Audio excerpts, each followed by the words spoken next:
Ada budaya di Mesir, dibuat rakit yang indah dengan hiasan, dihanyutkan anak gadis yang paling cantik ke sungai Nil. Kisah ini bisa di dalam buku judulnya Al-Bidayah wan Nihayah. Nama penulisnya Abul Fida Ismail Ibnu Katsir yang menulis tafsir Ibnu Katsir. Ada tradisi di Mesir menghanyutkan anak gadis ke sungai Nil. Kalau anak gadis tidak dihanyutkan, air sungai Nil tidak naik dan gandum tidak akan tumbuh dan masyarakat Mesir akan mati. Ada tidak budaya di Indonesia menghanyutkan anak gadis ke sungai Nil? Tidak ada. Di tempat kita menghanyutkan kepala kerbau, kepala kambing, karena jin di tempat kita itu seleranya rendah. Kepala kambing. Kalau Mesir kambing nggak laku kambing. Kami maunya anak gadis, kata dia. Keren jin-jin Mesir itu. Maka gubernur Mesir waktu itu namanya Amr bin As. Siapa namanya? Amr bin As. Nama khalifah yang ada di Madinah Umar bin Khattab. Amr bin As kirim surat. Wahai tuan khalifah, ini ada budaya di Mesir menghanyutkan anak gadis. Aku mau melarang mereka, mereka nggak mau. Karena kalau tidak dihanyutkan, sungai Nil tidak akan naik. Dan kalau sungai Nil tidak naik, gandum akan tidak tumbuh. Kalau tidak tumbuh, orang Mesir akan mati. Unjuk rasa besar-besaran. Apa unjuk rasanya? Beras mahal. Beras mahal. Akhirnya Umar bin Khattab menulis secari kertas kecil. Kertas itu dilipat halus, dimasukkan ke dalam amplop. Amplopnya dimasukkan ke dalam amplop besar, bawa pulang menuju Amr bin As. Amr bin As membaca surat. Wahai Amr bin As, hanyutkan amplop kecil ini ke sungai Nil. Amr bin As penasaran, isinya apa? Dia buka. Dia buka isinya.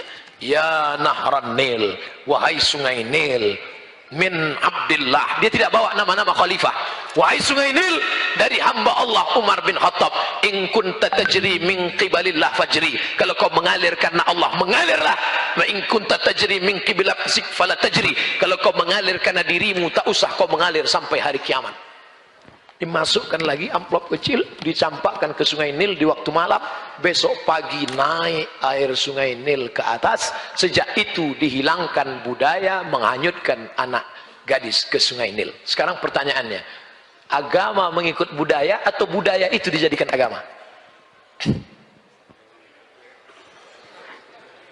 Agama Islam menghapuskan budaya yang bertentangan dengan syariat Islam. Di Riau, tempat saya, kampung halaman saya, ada tradisi menanam kepala kambing untuk membuka hutan. Muftinya berfatwa, tidak boleh menanam kepala kambing ke dalam tanah untuk sesajen. Dihapuskan budaya itu. Makanya yang ditanam hanya darah kambing saja. Karena darah kambing haram dimakan. Darah nggak boleh. Darahnya masuk ke tanah, lalu masyarakat bertanya, Kiai, Ustaz, darahnya buang karena najis. Kepalanya antar ke rumah saya. Nanti kalau jinnya ngamuk, jinnya diusir dengan tahlil. Beramai-ramai bertahlil di tepi hutan. Afdhalul zikri fa'lam annahu la ilaha illallah. La ilaha illallah. La ilaha illallah. Lari setan, tunggang langgang, lintang pukang, lari semuanya. Kali 3.150 berapa hari? 60 hari. Kaya mendadak kita nih. Iyalah, kerjanya apa? Ngasih nasi jamaah haji. Cuman ngasih nasi aja. Iya, ngasih nasi 150. Oke. Begitu sampai barulah kami tengok, rupanya satu hari 10 kloter.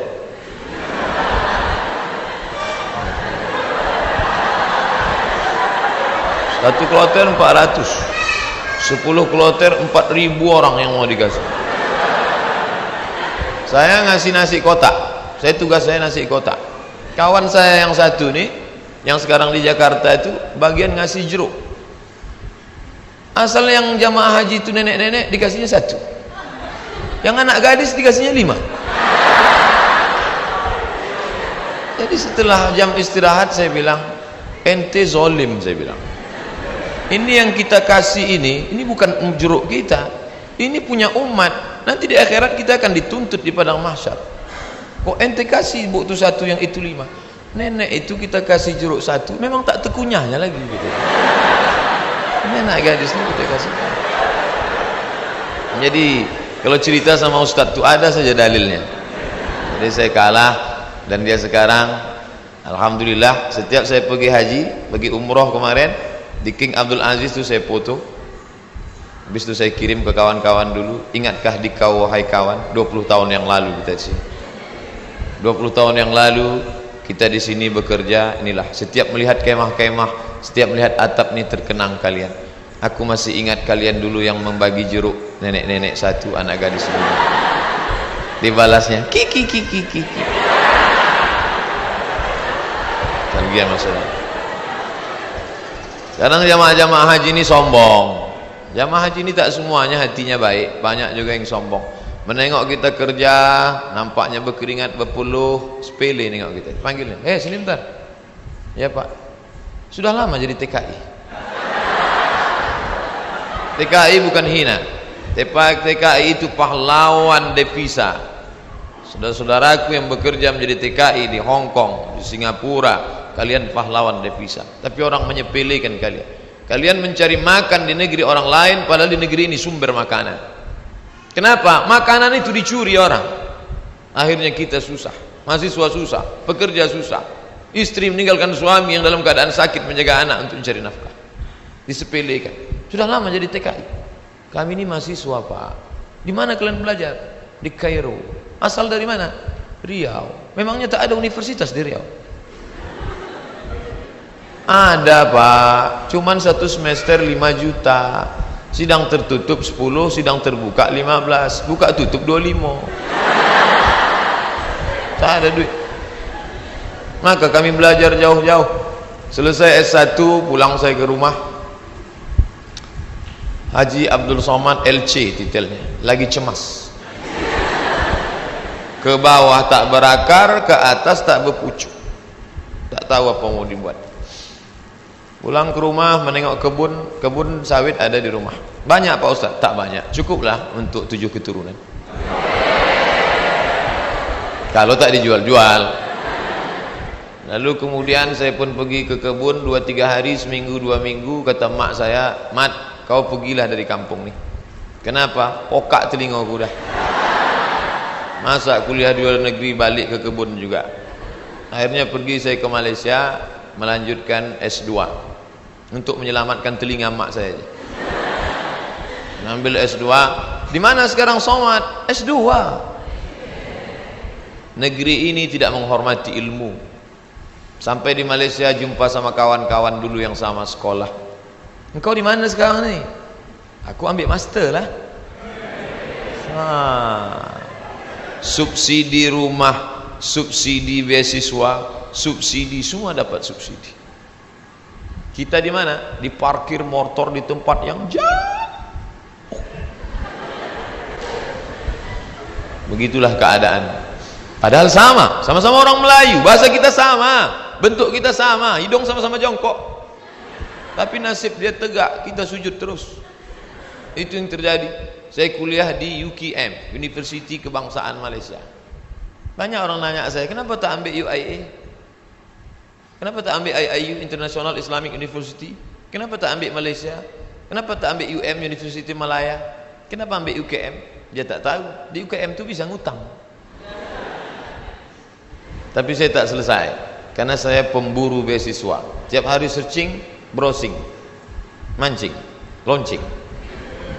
www.google.com, beasiswa, pakai bahasa Arab, minhah dirasiyah, enter. Dapatlah peluang beasiswa. Dan saya selalu masuk di warnet Fakultas Sains di UKM. Saya tak mau di fakultas saya, FPI namanya, Fakulti Pengajian Islam. Saya masuk ke Fakultas Sains karena di situ internetnya gratis. Dan orang Malaysia itu tak tanya-tanya, ditengoknya muka saya pula, muka-muka anak sains kan.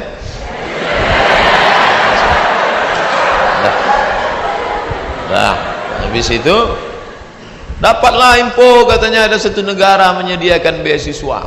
Nama lembaga yang memberi beasiswa itu AMCI, singkatan dari Ajong Marocaine Coopération Internationale.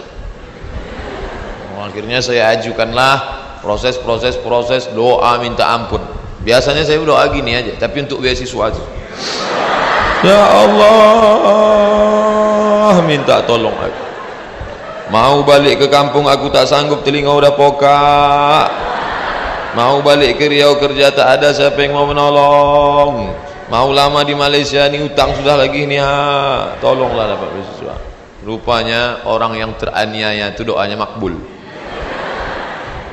Minyak kita dimakan orang, minyak kita disedot orang, kita ni teraniaya. Allah kasihan nengok, ini hambaku kata malaikat, kasih dia.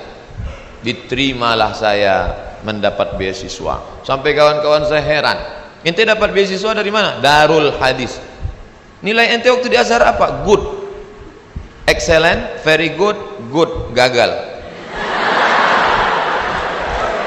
Nilai saya good dan saya diterima. Tidak ada sejarah orang asing diterima di Darul Hadis dengan nilai good. Semua mesti very good. Tapi saya diterima. Allah tahu, Allah kasihan. Ini wajah penuh dengan penderitaan. Akhirnya saya diterima di situ dan saya pun belajar dengan penuh suka duka dan dipatok 24 bulan mesti selesai. Nama titelnya DESE, Diplôme étudiant, Diplôme études supérieures approfondies. Tapi tak saya tulis itu, karena titel itu Diplôme études supérieures approfondies, desa, kampung. Akhirnya saya tetap pakai yang Inggris punya, LCMA. Walaupun banyak yang nanya, apa LCMA itu Pak Ustaz? Lagi cemas menghadapi apa-apa dan ama-ama. LC itu diambil dari bahasa Inggris, licence. Diambil dari bahasa Perancis, liaison, artinya ijazah. Orang ini sudah punya ijazah. Ajaza yujizu ijazah, dia boleh mengajar. MA itu sebetulnya bukan titel saya. Daripada ditulis DESA, tapi DSK PNS ditulis DESA.